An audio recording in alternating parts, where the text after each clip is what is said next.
Booklatan is a book babbling podcast where we have a glass of wine and talk about all things books. I'm Kate, an oat milk latte enthusiast who loves writing in my books and dog-earing the pages. And I'm Antoinette, a relapsing bookworm on a journey of rediscovering my addiction to reading. Oh, right, it's me! In this episode, we're having a glass of Glenelly Stellenbosch, a Cabernet Sauvignon from South Africa with notes of coffee beans, mint, blackcurrant, cigar box, cedar, and dried cherry.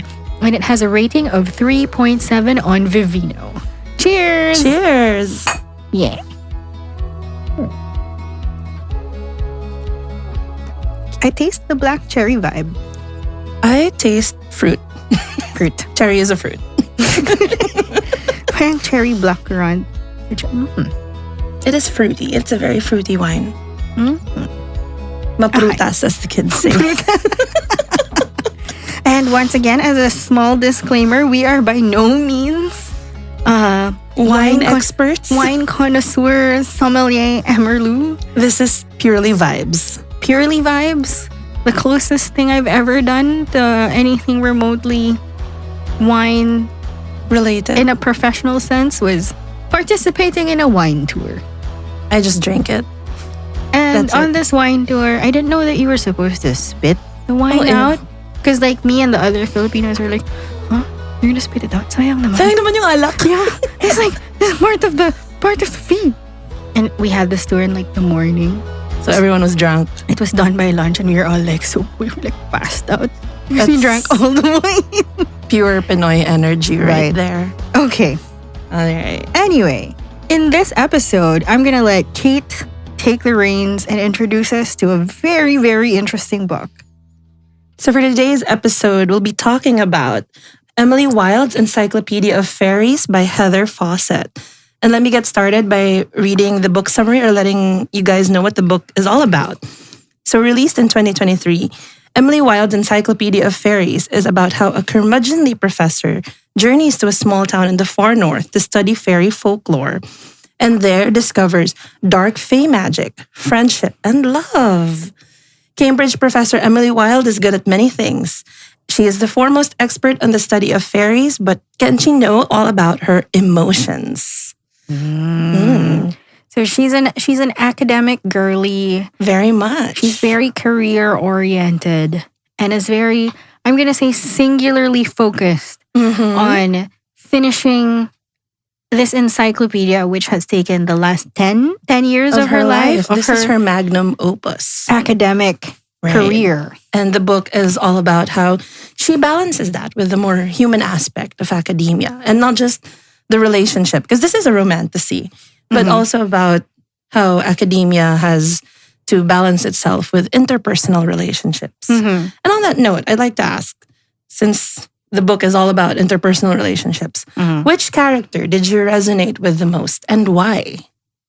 Is it super cliche to say Emily? Of course not. She's the main character. She's the main character. But I resonated with her single-mindedness when she puts her mind on like when she like hyper focuses on this one thing and this is like my life's goal. And sometimes while in the pursuit of that, in pursuit of that great thing, and you know it's a great thing and it's a worthwhile endeavor, you may not necessarily like look or experience the journey as much. Not to sound cliche about that. But yeah, and then this whole book was about her getting in touch with that. So I love that while her safe space was her office in Cambridge, surrounded by musty books, it's going on field and meeting people and observing the things she was studying that led her to ultimately grow as a person. Right, yeah. So, I would say actually that my character that I resonated with is Bumblebee. So like, I know this is rare for bookworms, but I consider myself very much an extrovert. Okay. I like people. I like hanging out with people. I like Really? talking to people, yeah. Okay. And I can relate to Bumblebee's desire to be surrounded by people, by action by, oh God, this is gonna sound so self-centered, but like attention and adoration. Okay, good for you, girl. Get it. I love attention. Get it. Good for you. I love being like, I mean, I know it can get tiring. I'm not saying it's not tiring, because there are times that obviously it gets tiring being like the center of attention at a party or whatever. But like, I genuinely enjoy it. I like being a host of like a party or whatever. I like hanging out with people. I like hosting dinners. And I just get energy, and I get uplifted by being surrounded by fun energy, by people who are like, oh, I'm enjoying myself. I'm having a good time. I like you. I like talking to you. And I feel like it's like a loop of good energy. So I can relate to that aspect of Bumblebee's personality. And I also sort of relate to the fact that like, this is a little spoilery, I guess. But the whole reason Bumblebee has that vibe of like, I like being around people, I like talking around people, is because he uses it to kind of like not take a look at the more serious things that happened in his past. So surrounding himself with so many people quiets like the voices in his head that make him think about the seriousness of, or the darkness of where he came from. And I can relate to that, you know, like, I mean, I'm not saying that I use my friends as like a shield for my... But you could. I mean, I could. And but it's like, okay. But like, I totally relate to that in that I like being surrounded by people. Although I'm also comfortable being alone, but I like being surrounded by people because it makes me focus on the good things. And I mean, which isn't to say that there should not be room for the negative things, because obviously you've got to have a balance of the two. But like, I like being in a room with a lot of people with good energy who I care about and who care about me, because it just makes me feel good and doesn't let me dwell too much on like the bad side of things or like whatever is happening that's negative. So like Bumblebee's desire to like not dwell too much on his past by being surrounded by good things in the present, I can really relate to that. I'm a little bit of the opposite. So I'm actually a learned extrovert. So as a corporate girly, I have gone through one of those, you know, those like aptitude testing. Right, yeah, like the MBTI or whatever. Soft skills, Emerlu stuff that they make you do. And there was one test where they test where you're naturally more of an extrovert or an introvert. And girl, on a scale of 100, like 1 being super introvert, 100 being super extrovert, I scored 50. And it's like, but leaning towards introversion. So it's more like I've had to learn how to extrovert as a survival / coping mechanism in the corporate world or whatever. And like, there are times, it's a switch that I turn on. So I kind of can relate to Evelina. It's a switch that she has to turn on when she has to like interact with people. Like for a bigger purpose, which is like writing her book or doing research. And yeah, so it's a switch that I turn on. But I assure you that after this podcast, I will be crawling into bed under the covers. Peopled out with like a nice book. Just like, alone. But okay, back to the book. What are your thoughts on this very interesting writing style? Oh, so like the academicness of it all. Well, although I have been a corporate girly for the past 10 years. Me too. Yeah. Oh my God, I feel like you just revealed our ages. Retire na tayo. We can't retire tax-free yet. Oh nga eh. We can only retire tax-free when like, 50. 50, yeah. So we have like 20 years to go. But if you get to 10 years, you have retirement but not tax-free. You know, I computed that. Sorry. Okay, we're getting sidetracked. Going back to the writing style. So yeah, although I've been a corporate girly for 10 years, I still consider myself an academic girly. You know, like being in college was an experience that I really appreciated. Like I feel like it really taught me how to think and read critically. And I loved reading like academic papers. Really? I know so many people hate it. Okay. But I loved reading academic papers and I loved writing them too. Like honestly. What did you take up again? I was a poli-sci major. Yeah. Go on. So yeah, I loved reading academic papers and I loved writing them too. And like gave me such a rush. Oh my God, this is gonna sound so nerdy, but Go, it gave do me it. such a rush when I would have like different resources. And then kinoconnect ko yung points ni resource A, ni resource B, ni resource C. And then footnote ko siya and it all supports my conclusion. Alam mo yun? Like, Speaking of footnotes, so this book heavily features footnotes. yeah. And I was just like, honestly, I think that's why I struggled in the beginning of the Right. book. Because the tone was so cold. Yeah. And it was so cold and academic, which was a stark contrast from the books that I read immediately before, which is Akotar, Akotar. yeah. So it's a very different take on fairies. A very different take on fairies and very different language, writing style, Yeah. approach to like telling the story to the reader. Where Akotar was very like, here's the story, but tinalatag ko na lahat for you. It was very like, it's written in the sort of it's like journal entries. Yeah. And there are footnotes explaining certain things that she would refer to. And I hate footnotes. Oh, I'm the opposite. I love footnotes. No, because I feel like it takes away or distracts you. I'm trying to get into the flow of reading it. Tapos I have to pause and then look at the footnote to understand the context. And then I go back. Parang it's jarring I for get me. that. I get that. No, for me, kasi the reason why I like the footnotes and the whole academic cold style of writing. Because yun nga, diba? I actually loved reading academic papers when I was in college. And it was fun because it felt like I was reading an academic paper. But like the topic was fairies. And then embedded in the academic paper, the quote unquote academic paper was like a love story. Right. Na nakakakilig. So like it was something different for me na I'm reading, it seems like it's an academic paper, but it's about fairies and the footnotes are about fairies. And then there are hints that there's some kind of romance happening. So Right. I enjoyed the new aspect of it, but I totally get how footnotes can be jarring if it's if it's supposed to be a narrative. Like I'm trying to get into a groove of reading. Pero parang urong sulong if I have to stop and like look at the footnote. Yeah. But I realized though, and I'm glad I pushed through the initial parang ang cold ng writing style, ang detached.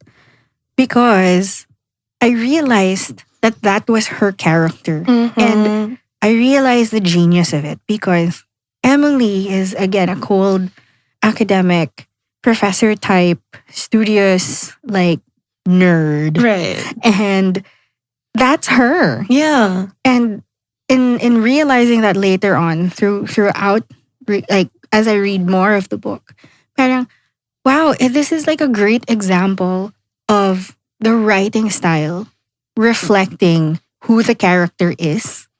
And I just found that like so amazing. Yeah. And I was so impressed. And so I'm really glad I pushed through. You know, speaking to Heather Fawcett's talent at really getting character voices down, because in the book, there are a couple of chapters that are from Wendell's POV, right?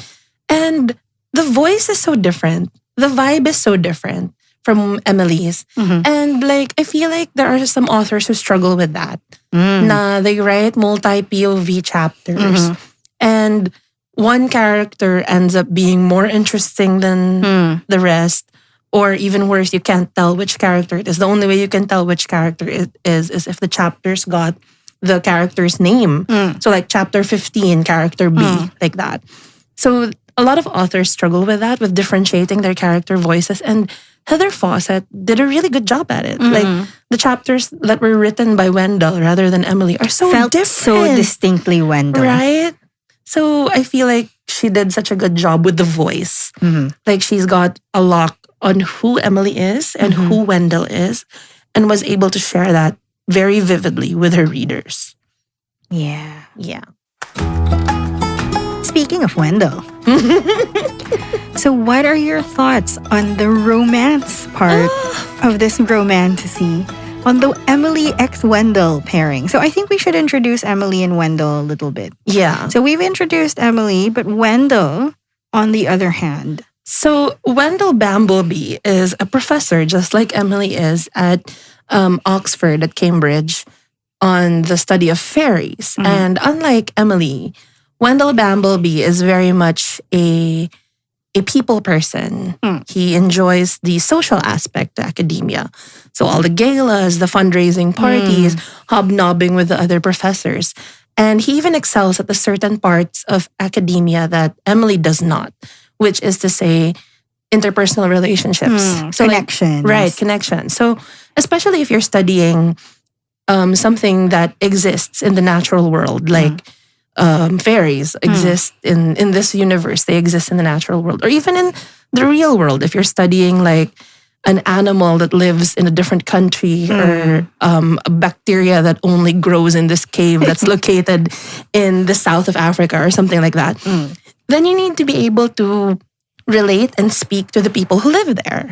Because like, I mean, sure, anecdotal evidence isn't the best evidence, but still, it should form a distinct part of your research. And then, of course, you're never going to get anywhere without knowing all about the folklore surrounding the area, or the traditions of the area. And it helps also to have people who are in your corner when like the going gets tough with your study. And Emily is not good at that at all, right? But it kind of felt like nobody was in her corner but Wendell. Wendell, exactly. And I think that's what made, going into talking about their romance, I think that's what makes Wendell and Emily such a good pairing, or such a good couple, because they really complement each other. They do. Right? Like, Wendell is not the best at the academic part of academia. So like, obviously he's a brilliant mind, and he has all these observations and these knowledge of fairies that I don't want to say why, because it's spoilery. But like, he's obviously not stupid. He became a professor at Cambridge, but still he doesn't have the how do I say this? Like the tenacity toward academia, or the carefulness, the careful approach to his work, the meticulousness to his work that Emily does. So that's what Emily does for him. On the other hand, Emily is not a people person. She isn't able to relate to the people who live in that village where the fairies are at all. So they are like against her coming in and studying their fairies. But Wendell helps her bridge that gap. Yeah, and also with like other small details that how it really shows how they complement each other. So Emily is really more of like no nonsense. Yeah. Get it done. Like look at the facts. And when Wendell comes in, it's very like, oh, we need to decorate this place and make it warm. Let's put a little like tapestry over here and a little decorating over there. Do you have any like yummy food we could have? Like, and it's just Wendell helps bring that warmth that doesn't come naturally to Emily. Yeah. And it's not that they're forcing each other to be more one way than the other. I do love the total acceptance of who the other is. Yeah. And they don't begrudge each other of that. Well, Emily at first. Emily at first is like, inarte na naman to. Sige, wala ka dyan, sir. But that's her character journey. Yeah. And which I loved. Yeah, and it's like, it's nice, like, getting her to crack open. Yeah. How Wendell gets her to crack open and like warm up in a way that it's not because he's pining for her or whatever. And it's not because, and it's so refreshing that she's not the one pining after the guy now. It totally is. So he fell first. And did he fall hard? Would you say? He fell first and he fell harder. He fell harder. Because like, the trope is he fell first, but she fell harder. Right? I would say that Wendell fell first and he fell harder. Like at the end, Emily starts to acknowledge her feelings for him, but she's still, in keeping with her character, still more reserved about it. Whereas Wendell's like, oh, marry me. Which I find super attractive in Wendell, because he's like, that's okay because that's what I like about you. Yeah. He's very validating, like, I mean, hindi naman din niya sinasabi na it's perfectly okay that Emily is not a people person. There's an acknowledgement that Emily could stand to improve her people skills. But also in line with that, Wendell's also like, okay, your people skills could take a little work, but I can help you with that. Here's how I can help you with that. And I think it's pretty cool also that in this situation, Emily is someone that inspires Wendell to be better at the academic writing and all of that. Yeah. Where like how he begrudgingly was like, fine, you're not here. I'll do the journal entries while you're not here in the style that you like because I know you like it, but I don't. So yeah, Yeah. that's the Wendell X Emily romance, which I find super adorable. Super. It's not enemies to lovers. Eh? No, and honestly, I would maybe describe it as like a one-sided rivals to lovers. Rivals to lovers. One-sided. Because Emily thinks that Wendell's her rival, but like Wendell's like, I'm not your rival. I love you. Okay. So, given all of that, thoughts on what you thought you received from the book? Like, what message did you get from the whole story? What I really liked about the whole book is here is Emily, one of the coldest academics. Like, I'm just here to do my job and get out.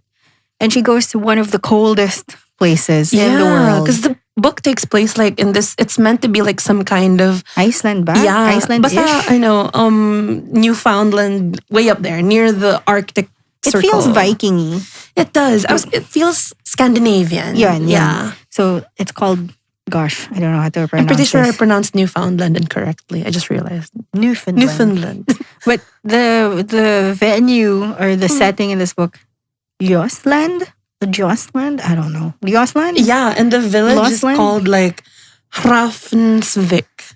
I'm pretty sure I mispronounced that. You know, whenever I had to read that through the book, I was like, but yun, basta sa H. Yeah. So, yeah, and she goes to one of the places, the cold, what's written and described as one of the coldest places in the world.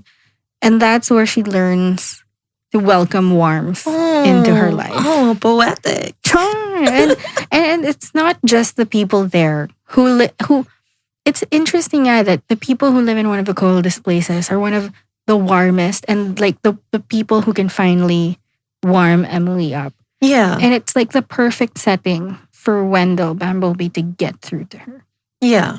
I mean, of course, situations arise wherein unfortunately she needs to be rescued through her bullheadedness. Mm-hmm. But yeah, so I guess that's what I took away from it. You can be single-minded and goal-oriented and, let's get it done. But don't forget that most of the time you have to work with other people. Right. And it's not so bad to let a few people in Yeah. as you go through whatever it is you have to go through, whether it's work or life, whatever. So yeah, that's what I took away from it. How about you? I guess what I took away from it is similar to what you did, but I'd like to add from a more of a kind of social justice-y academic aspect. So a problem that I encounter often in academic circles. So reading academic papers and whatnot and just, looking up the state of academia is how often academia clashes with the people element. And this can often come in the form of especially if the place that is the venue of that study is an underdeveloped area or an area that's been colonized or whatever. So there's a concept of colonization or imperialism through science. So off the top of my head, I can think of the telescopes that are built on Mauna Kea in Hawaii.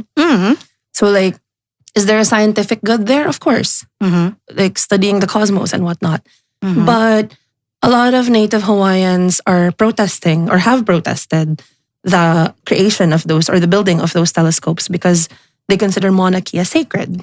And I mean, I get the scientific good, but also Hawaii has already suffered so much My God. under US colonization. So that aspect, the academia. And I personally don't know if Heather Fawcett meant to touch on that topic, but I couldn't help but draw parallels. And I really appreciated how the book took that approach. Because you have this village, which is very poor, very far off, very far flung. It's about as far away from the city, from London, high-end Oxford, the Oxbridge area. Dalawang sakay ng boat. Ng boat. It's about as far from Oxbridge and London as you can get. The civilized world, quote unquote. The civilized world, quote unquote. But Emily going there to study the fairies, it's she's just all, I'm here to do my academics. I don't care about you people. which reflects a lot of attitudes that unfortunately academia does have about indigenous populations. Like, oh, I don't care about your culture. I don't care about your beliefs. I I'm here to see. study. I'm here to do something good for mankind. Wala akong pakialam. But like, this book, I feel, took this approach na you have to marry the two. Kasi science doesn't happen in a vacuum. I mean, I guess some science happens in a vacuum if it's meant to be studied in a vacuum. But like, the concept of science doesn't happen in a vacuum.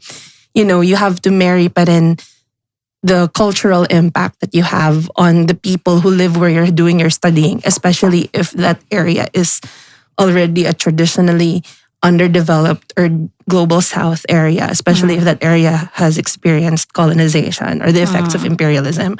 And yun nga, I don't know if Heather Fawcett intended to take that approach, but I really appreciated how she portrayed it because I drew a lot of good parallels on how Emily had to sort of get to know and become part of the community in order to really fulfill her study. So yan.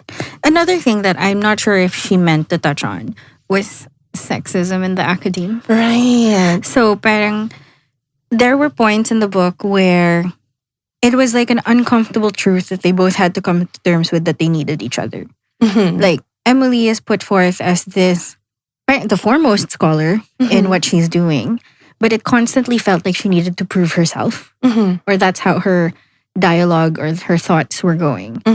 Na parang, why is it that women who are so very accomplished Have to do twice as much. have to do things twice as much, or like work twice as hard, whereas this pretty guy who's just so much better at rubbing elbows with the other old dudes of the old like university or whatnot, just like fly on by and maybe also like fabricate like some results. Information. Yeah, so I don't know. I just felt like there was a bigger conversation happening in that little side note. Yeah.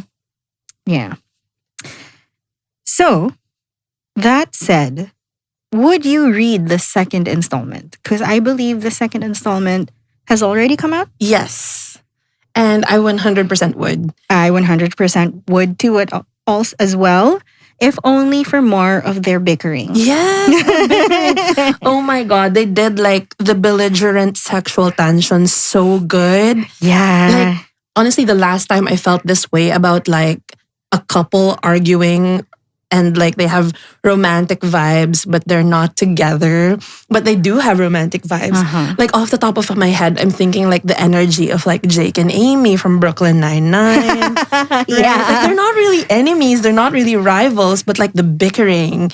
Or like if we go a little bit more old school, Princess Leia and Han Solo from Star Wars. Right. And honestly, same energy, immaculate. Loved it.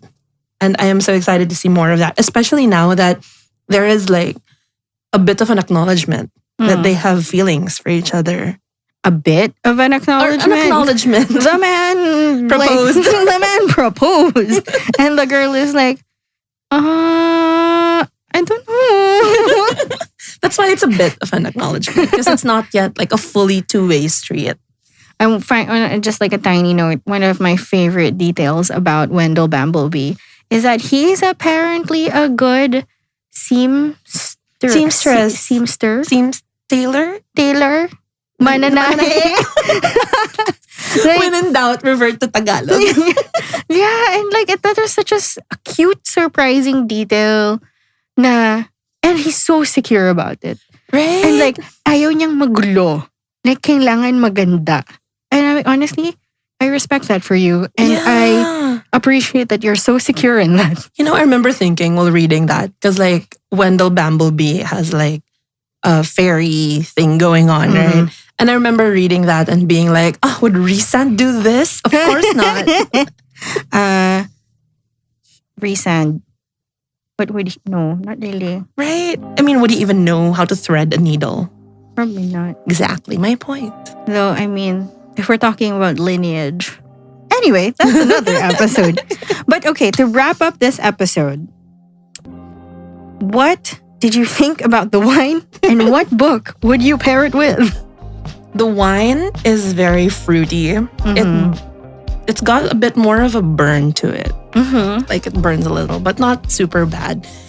And, funnily enough, like we've been talking about academia and all, but I think I'd read this with something nonfiction. Really? Yeah, I'd drink this with like a biography. I don't know, like I'd read maybe Jeanette McCurdy's biography while drinking this. Yeah. Okay, no, I get it. I get what you're saying. The wine is a red wine, but it's not so heavy. It's not as full-bodied. So I would read it with something not as light or frivolous, but also not like super gloom and doom. Oh yeah. No, I wouldn't like drink this while reading, I don't know, Why Nations Fail or something. But yeah, like, so a light academic text would be interesting to pair with this wine. And just as a little sign off, Kate, what are you reading now? So I'm currently reading a classic. I'm reading Anna Karenina by Leo Tolstoy. And I am reading book 2 of the Fourth Wing Empyrean series called Iron Flame, which is a very action-packed journey.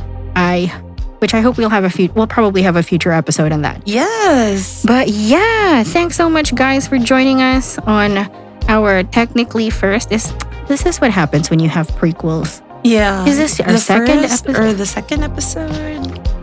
The first one where we actually talked about a book. But yeah, thanks for joining us on this episode of Booklatan. We are Antoinette and Kate.